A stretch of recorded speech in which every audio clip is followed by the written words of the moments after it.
Welcome back to Canada's Boxing Channel and the regular Sunday session. Bob and Jamie talk boxing. Jamie, how are you doing, my friend? Very, very well, Bob. Very well, thank you. You're doing well too. Yeah. Um, love these little Sunday sermons that we put out. I know people do enjoy them as well. So just give you lovely lot of shout out. I do apologise. I'm wearing a Chelsea top. I don't want to get all political. Don't want you to get all political in the comments. I don't watch football anymore, so couldn't really give a stuff about it. It's just I've had a shower and I wanted something comfy to put on. So yeah, let's now have football related comments, ladies and gentlemen. Well, you won't get any from me because the last time I watched Chelsea play, I think the strip was a plain blue top, maybe white shorts, and possibly blue socks. So Yeah, that's white socks. well over 40 years ago. So I don't think that my knowledge of football is going to either upset or impress anybody. No. So interesting weekend. I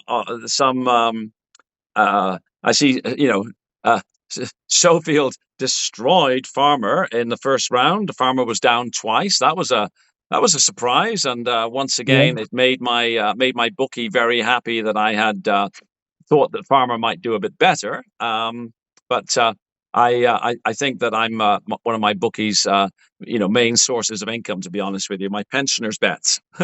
You lost. Yeah. Need to stop doing that, Bob. It's not good for the bank balance, is it? Also, I mean, I'm a little bit confused now as to where, if anywhere, former WBC champion Deontay Wilder can go. As you know, he's now moved to 44-4 with one draw, with a seventh round TKO of Mr. Herndon, not Hardon, Mr. Herndon. Not hard on. Yeah. Although, if he'd have been called hard on, I think he would have put up stiffer opposition, wouldn't he? Put a boom. I'm here till Thursday, try to Ville. Yeah. It wasn't a great spectacle, was it? But I think they needed to ease Wilder back in. Well, they need to, certainly. And just get his confidence up because he's been shot to bits. I listened, and I don't like to plug other podcasts on here too much, to be honest with you, Bob. Oh, go ahead. No problem. Well, I listened to, there's a fantastic podcast out there called Boxing Life Stories, which has now become Boxing Conversations with Tris Dixon, the former boxing news editor. And he basically interviewed Deontay Wilder, obviously in the run up to the fight on Friday. And Wilder was, whilst he's not always been my cup of tea, I admired his sort of candid approach to this interview because he just turned around and he said, "Look, I'm going to be honest. My confidence has been shot. You know, I had no confidence. I've been to a sports psychologist, and he believes that that's made a difference. Now, you can sit there and slate him over the level of opposition, which I'm sure, we would do really. Had I not heard that interview, I think I would have been a bit harsher on him, to be honest with you. But psychology is a massive part of boxing. I imagine particularly heavyweight boxing because they hit like trains, and if your head's not right, you're not even going to be able to throw the shot because of nerves and, his sort of inner steel had been melted a little bit. So I think with his head being, semi-right, he's obviously gone to see a professional about things and he knows it's been a big problem. I think the best way to combat the fact that he hadn't won up until, since 2022 is just give him a couple of gimmies. We do it over here in England, don't we? And Britain, journeyman, it's a full-time sort of occupation. So, and that gets sort of lower level boxers, it eases them into maybe British title contention or, just something. If they've lost, they'll fight a journeyman and it's not really frowned upon. So what's wrong with that for Wilder? He needs to know that the money he's paying for the psychologists, is working, and to uncork a right hand, and he looks a little bit better with his jab as well, didn't he, Bob? Yeah, If his boxing is a little bit more on point, I thought he can be forgiven. Yeah. I thought his jab was better. I thought he seemed a bit more stable. I've been a bit concerned that Deontay Wilder seemed to have an equilibrium problem. Mm. He used his left hand. Um, like I say, he jabbed okay. He unleashed Yeah. the right hand. He was a bit more aggressive. I think my biggest concern for Deontay Wilder is that when he released the right hand, it didn't have that bullwhip snap, that fast No. twitch muscle. And he's never been heavy-handed in that sort of clubbing way. It's always been that snap. And that seemed to be off, but he's 40 or close, and he's rusty. Can it come back? Yeah, it can certainly come I back, and you've got to. I think you've got to take into account he was 225, wasn't he, Bob? I believe. 225, he was like half a pound over the Bridgerweight category. So he could have actually, gone to the bathroom and qualified as a Bridgerweight. Yeah, probably. Yeah. Well, so I think that he can look a bit sluggish. He looked a bit sluggish when he came in heavier for the Tyson Fury fight. One of the Tyson Fury fights, I think it was the second one. Oh no, it might have been the third one actually. Yeah, it was the third one because he was complaining, wasn't he, about the weight of the suit and everything. And I think Yeah. at times he looked a little bit sluggish. So I think that's just crept back in maybe. Yeah, because of the big weight discrepancy. He normally comes in about 212 pounds. But I'm not going to be too harsh on him. He needed to just come in and register a win, and now he's won. Yeah. He can look to move forward. So, he needed to come in at 225, maybe get a little bit of armor on that skeleton. And he'll feel better for it because he managed to register a knockout. So yeah. Well, I think you're right. I mean, this was mostly a psychological exercise for him. And to be entirely fair, I know that most commentators out there are really trashing his performance, that it wasn't enough. Um, there's a couple of things that I'll sort of say. One, Mr. Herndon did not come to get, put his chin out there. He came covered up, and if somebody doesn't really want to fight, it takes a while to break them down to, manage to get that punch. Yeah. If Herndon had been coming in to do his best, he might have caught one on the button very early, sort Yeah. of like Robert Helenius style. So Herndon came to survive for as long as he could, right? Yeah. And Um, you can't criticize him for that. We have journeymen, as I mentioned before. Week in, week out, we see journeymen across the country in Britain yeah, come to survive, and it's a normal part of a career trajectory on our shores. So why are we being critical that they brought in this sort of club level fighter to just give him a bit of a workout, and he needs a workout. He needs confidence. yeah. So yeah. I mean, he's been through shoulder surgery, some marital problems, coaching staff change. I commend him for reaching out and then talking about it, going to Mm, see a sports psychologist. Deontay Wilder has said himself he wants another couple of tune-up fights and then maybe looking at AJ. Um, but mm. as you know, I'd like to see Fury, AJ, Wilder all sort of fight each other, whatever permutations there are, so we can at the end of the piece say, well, in that era, this is how it shook out. Yeah. Yeah, Um, tie up all the loose ends. That'd be a good thing. I don't think, provided AJ's head is in the right spot, which is a big, caveat. Mm, I would imagine AJ would be able to beat Wilder, put Wilder on the back foot. Wilder's got no defense. AJ's got is offensively blessed, but mm. but who knows about AJ's state of mind, right? Yeah, I think AJ personally, I think he's shown himself to be. I wouldn't use the term mentally weak. I mean, I've not been in the ring and I've not boxed, so I would never call a fighter mentally weak. But I do think that there are sort of warning signs as to AJ's psyche at times, like when he's asking for advice, coach's advice right before Yeah. contests and things like that. He doesn't seem to have that sort of laser focus, that steel focus that, like we were talking about Terence Crawford the other night.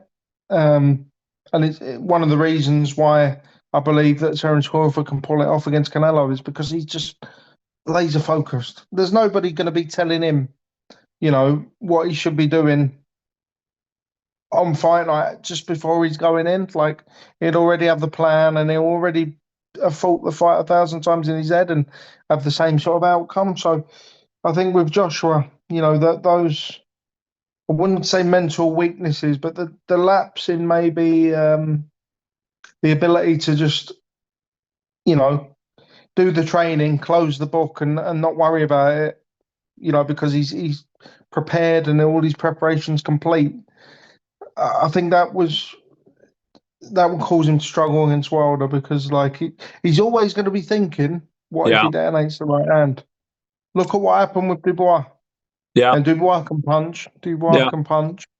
And it's going to be there. It's going to be like PTSD, unless, of course, and I do sort of buy into this maybe idea. I can imagine Joshua would maybe go to a sports psychologist himself. He likes to, He likes to come across experiment. the He had that whole yeah, sort of like living in a dark room kind of thing. And yeah, like a mushroom, just fed on BS and yeah, yeah, well, living in the dark. Yeah.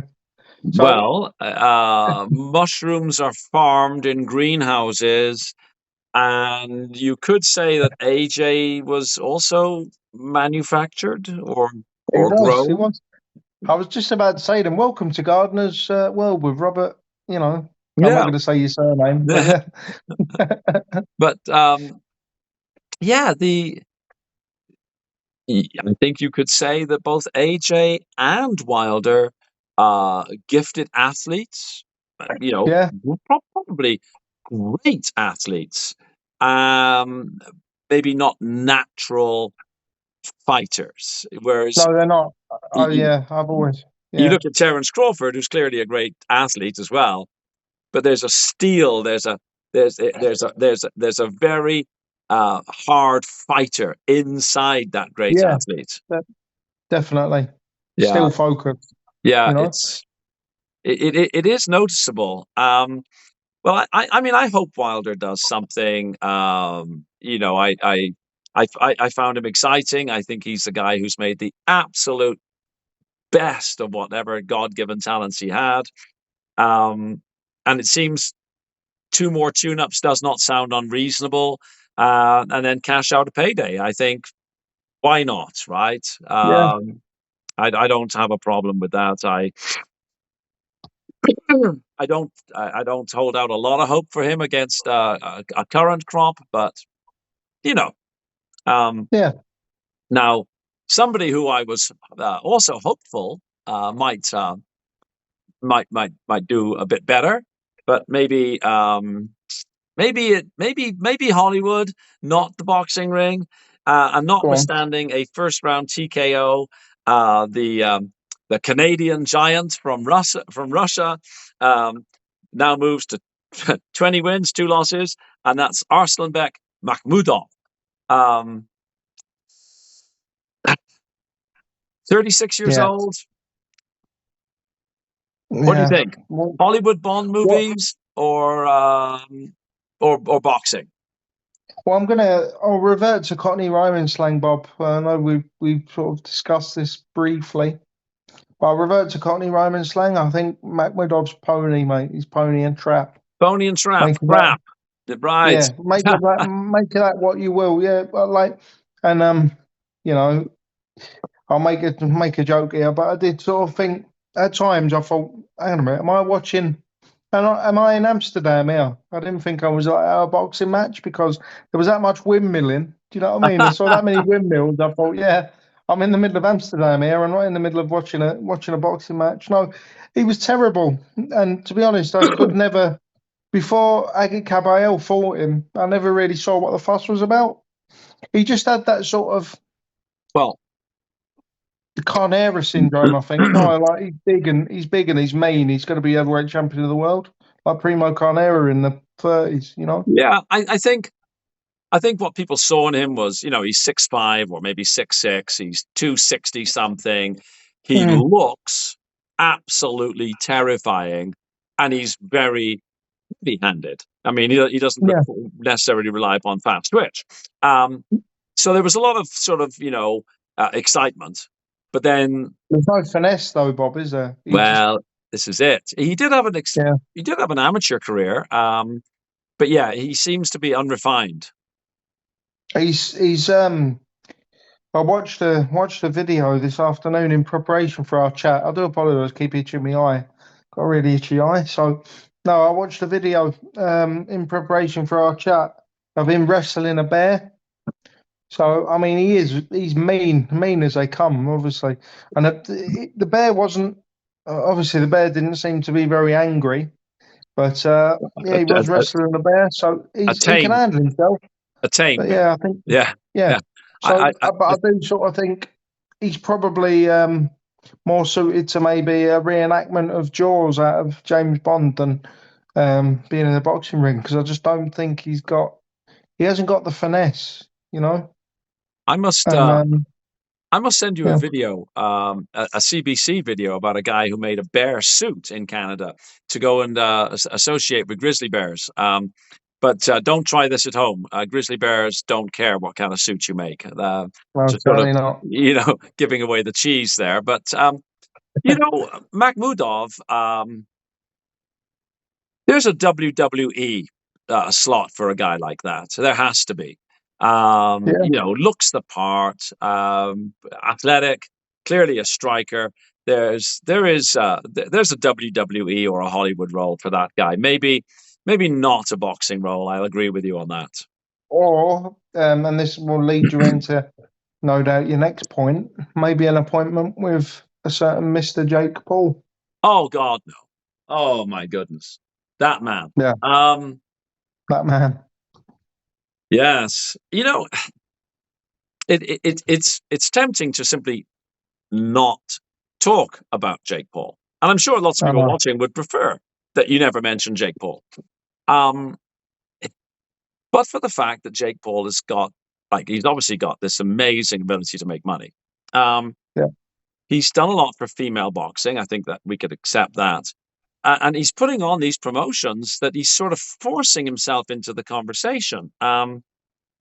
I did watch the entirety of Jake Paul and Chavez Jr. and oh, Chavez I did. Jr.'s Yeah, dad must be shaking his head. That's yeah. I'd agree with you there. And I did say to you, Bob, didn't I? I don't think, I don't know, you're not being worked hard enough. If you had, well, you got too much time on your hands. But the domestic team leader's not working you hard enough. If you had, you had time to watch that shite. Um, it well, it wasn't a fight, was it? It was. well, But that's no, the thing. I hold a different view to you, Bob, with regards this because I just pigeonhole it. To me, it's sports entertainment. It's the same as it's in the same hole as WWE. I'm not right? going to sit there and say, "Oh, this is competitive wrestling." It's his own sphere, so let it belong there. What I've got a problem with is, him wanting to challenge the the champions. That is the problem, but that also speaks to the issue at the moment with governing bodies, particularly the WBC, who will do anything for their 3%. But I Yeah, mean, that's a wider conversation, isn't it? That's a conversation as regards the rotten underbelly of boxing. Because yeah, they'll do anything for a pound note, wouldn't they? oh, But well, I mean, I think you're absolutely right on that. Yeah, Jake Paul is sort of you've got sports entertainment, and you've got the business sort of underpinning of all that. Um, Jake Paul has sort of, by forcing himself into this conversation, he's now saying that he wanted to fight Zurdo Ramirez. He's mentioned Badu Jack. he seems to be keeping Jai Opataya's name out of his mouth, which I think is very sensible. Um, Mm. the only time he's sort of fought against what I would say was uh, a proper active, though lower level boxer was Tommy Fury, right? Yeah, where it was on the level. I think that's what it is because you can't argue that, you know, Chavez Jr. hasn't done something. He was WBC champion himself, but I think he's been lured by money. He didn't throw a shot for 7 rounds, did he? Um, when it was on Yeah. the level, and it was agreed that they're both these YouTube stars, and we'll make of it what we will. And it was completely on the level. Someone with the same sort of financial sort of heavyweight in that sphere, like Tommy Fury, someone who couldn't be lured by money because he's making his own. I think, well, yeah, you got exposed. So yeah, it's not going to die, is it? Like I used to just sit and wax lyrical and complain about it, like I do about Conor Ben, for example. But it's not going to go away. Same as Conor Ben's not going to go away. So let it exist. Doesn't mean I've got to tune into it, does it? Yeah, I mean, I think he's been very smart. Like he probably thought, you know what, there's a market for this sort of semi-boxing kind of thing, Mm. and I do not like it. I'm not excited about the fact that it's sort of, you know, eh, changing the sport. Mm. But he's pumping money into it. He's making money. Personally, I would like to see him fight against a real, legit boxer and get beat. But I Again. I don't think that's going. Yeah, again, yeah. I don't Mm. think that's going to happen anytime soon. He's got this space. He's making money, and what can you do, right? I can't fault him. There's no point me just being Mr. Angry about it. Like I've been on other podcasts before, and I would sit there with the same ire that I do with Conor Ben, as I mentioned his name again. I'd sit there and be like, "Oh, it's crap, it's this, it's that." You can't fight it, so I'm being a lot more diplomatic about it now, and fair play to him. If people want to tune in and watch him fight corpses, then there's enough. There's a true crime craze on the internet. People like talking about stuff like that, don't they? Where like Mhm. murder and corpses. If he wants to murder old fighters in a boxing ring, then there's obviously a market for it. Good luck to him. I suppose you could say, if you were a boxing fan, that his celebrity, and I'm not sure why he's got this celebrity, but he has this celebrity. This celebrity brings people to watch what they think is boxing, um, Yeah. who otherwise wouldn't have watched boxing, and maybe they will then stay and watch other fights. I mean, I think that's an argument. Well, it's brought Netflix into the boxing space. They're going to be Yeah. screening the Canelo and Crawford fight. So, you know, if people if people can, that'll be the one positive about the Tyson Jake Paul thing. Well, oh, we've watched it on Netflix before, and people come and they say, well, I know there were some presentational issues, I think, when that fight occurred, but if Netflix get it right, well, they've already explored like a customer base because they've already had an out in there. So, Jake Paul's bringing eyes to the sport for actual boxing as well, potentially, because he unlocked the door with it, Mike Tyson debacle. So Yeah, he's I mean, having a positive change as well as negative. Yeah. I think bringing Netflix into this space is really, really good. Mhm. Like for me, I like the idea of there being boxing on a number of different platforms. Whether it's the Zone or whether it's Amazon Prime or whether it's Netflix. Um, Again, I think you grow the pie, make a bigger pie, and get more people, to put their eyes on boxing. I think that is Yeah, a positive. Even if they I like. watch a crap fight, then they Yeah, stay for an exciting undercard kind of thing. and I like it because, all right, I know it's subscription based, but the thing is, it's different from like Sky Television, for example, over here, because everybody has got access to these platforms. There's not anyone that you speak to down the street who hasn't got Netflix now. Yeah.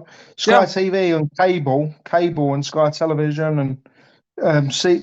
I'm not sure what the equivalent would be in Canada, but they're not readily available to people because the packages are so expensive that you're buying.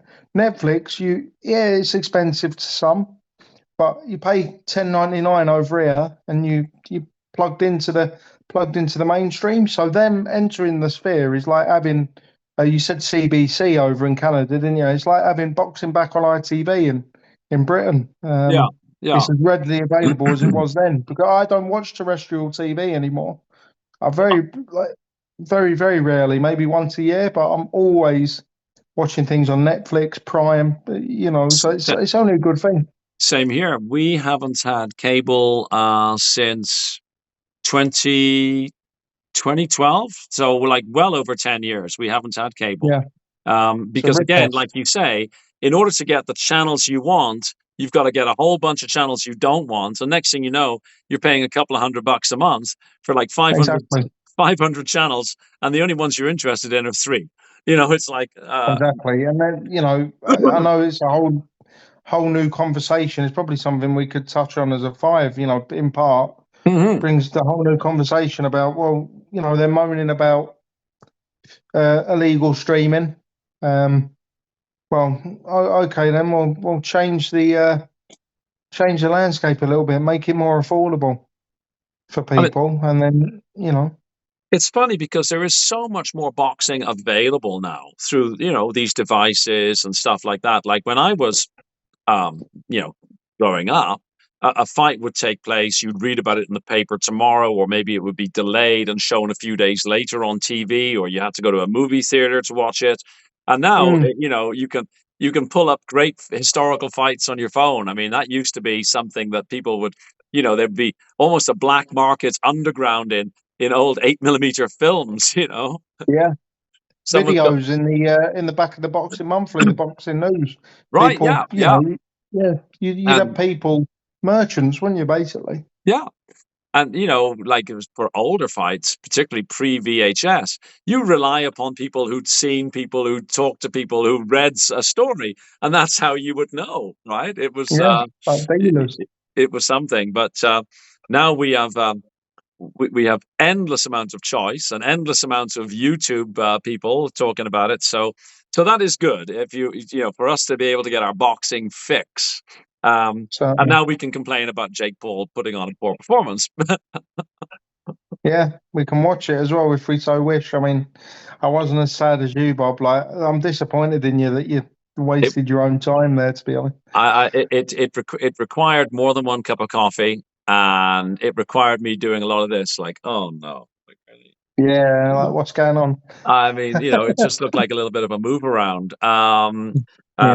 I noticed that Jake Paul was sweating like a beast as well, whereas like the the lights were clearly getting to him. But and well, there we go. We're coming into our our 30 minutes hard stop, as I know we both got again stuff to do. But as always, Jamie, it's been absolutely fabulous having you join me.